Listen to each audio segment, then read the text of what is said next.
El primer problema fundamental de la geometría analítica es, dada una ecuación, obtener su gráfica. Discusión de una ecuación. Discutir una ecuación algebraica representada por una expresión en dos variables de la forma f de x, y igual a 0. Significa analizar algunos pasos que nos permitan conocer aspectos importantes de la ecuación y con esto poder trazar su gráfica con alguna precisión de una manera relativamente sencilla. Los pasos para analizar son: 1. Intersecciones con el eje x y con el eje y. 2. Simetrías con el eje x, con el eje y y con el origen. 3. Extensión. 4. Asíntotas horizontales y verticales. 5. Tabulación. 6. Gráfica o curva o lugar geométrico. Intersecciones. Recordando que todo punto que se localice sobre el eje x tiene coordenadas x, 0, donde x pertenece al conjunto de los números reales, y todo punto sobre el eje y tiene coordenadas 0, y, donde y pertenece al conjunto de los números reales. De esta manera se obtienen las intersecciones de la gráfica de la ecuación con los ejes coordenados. Inciso A. Con el eje x. En la ecuación dada se sustituye 0 en la variable y se resuelve la ecuación que queda en términos de x. Inciso B. Con el eje y. En la ecuación dada se sustituye 0 en la variable x y se resuelve la ecuación resultante en términos de y. Es importante aclarar que algunas ecuaciones pueden tener uno, varios o ningún punto de intersección con los ejes coordenados. Simetrías. Una curva es simétrica respecto de una línea recta si cada punto de la curva tiene su simétrico con respecto a la recta. Inciso A. Con el eje x. Si en la ecuación dada, la original, se sustituye la y por la menos y esta no cambia respecto de la original, entonces la curva dada es simétrica respecto al eje x. Si cambia, entonces no hay simetría con el eje x, ya que los puntos de coordenadas x, y x, menos y, con x, y, que pertenece al conjunto de los números reales, son simétricos respecto al eje x. Inciso B.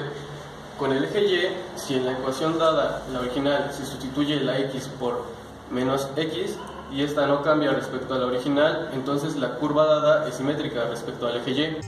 Si cambia, entonces no hay simetría con el eje y, ya que los puntos de coordenadas x, y menos x, y, con x, y, que pertenece al conjunto de los números reales, son simétricos respecto al eje y. Una curva es simétrica con respecto a un punto P si cada punto de la curva tiene su simétrico con respecto al punto P. Con el origen de coordenadas, si en la ecuación dada, es decir, la original, se sustituye la x por menos x y la y por menos y esta no cambia respecto al origen, entonces la curva dada es simétrica respecto al origen de coordenadas.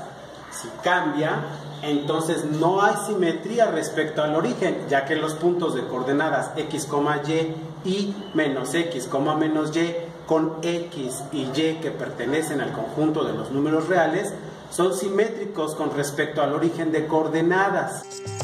Cuando hay simetría respecto a los dos ejes, también habrá simetría respecto al origen. Cuando hay simetría con respecto a uno de los ejes, no habrá simetría respecto al origen.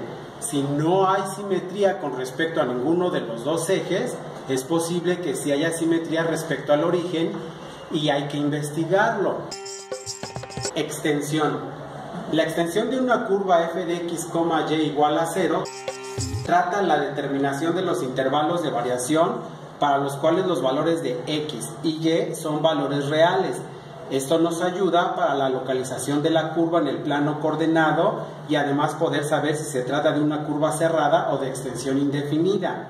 Los intervalos de variación se determinan despejando y en términos de x y luego despejando x en términos de y, determinando así el dominio y el rango de la ecuación f de x, y igual a 0. Asíntotas. Si la distancia d entre un punto P que se mueve a lo largo de una curva respecto a una línea recta se hace cada vez más pequeña sin que llegue a tocar la recta, dicha recta es asíntota de la curva. Aquí podemos observar un ejemplo. Algunas reglas para determinar asíntotas cuando se tienen ecuaciones algebraicas de la forma y es igual a f de x sobre g de x y y es igual a raíz cuadrada de f de x sobre g de x, donde f de x y g de x son polinomios en x, distintos de 0. Tienen asíntotas horizontales y verticales. Primera regla. Si los polinomios f de x y g de x son de igual grado, al efectuar la división f de x entre g de x, el cociente k es la asíntota horizontal, y es igual a k. E igualando a 0 el polinomio del denominador g de x es igual a 0, y resolviendo para x, se obtendrán las asíntotas verticales. F de x sobre g de x es igual a k más r de x sobre g de x. Segunda regla. Si el polinomio del numerador f de x es de menor grado que el del polinomio del denominador g de x, la asíntota horizontal es el eje x, cuya ecuación es y igual a 0. E igualando a 0 el polinomio del denominador g de x igual a 0, y resolviendo para x, se obtendrán las asíntotas verticales. Tercera regla. Si el polinomio del numerador f de x es de grado mayor que el del polinomio del denominador g de x, entonces no existe asíntota horizontal, o serán de otra forma. Si hay asíntotas verticales, su tratamiento es similar a las reglas anteriores. 5. Tabulación. Se dan arbitrariamente valores de x. Se recomiendan algunos valores reales negativos en 0 y algunos valores reales positivos. Estos se sustituyen en la ecuación original y el resultado es un valor real de y. Estos constituyen parejas ordenadas que pertenecen a la gráfica y nos ayudan a su construcción en el plano cartesiano. 6. Gráfica. Con toda la información obtenida en los 5 puntos anteriores, se procede a realizar la gráfica de la ecuación original.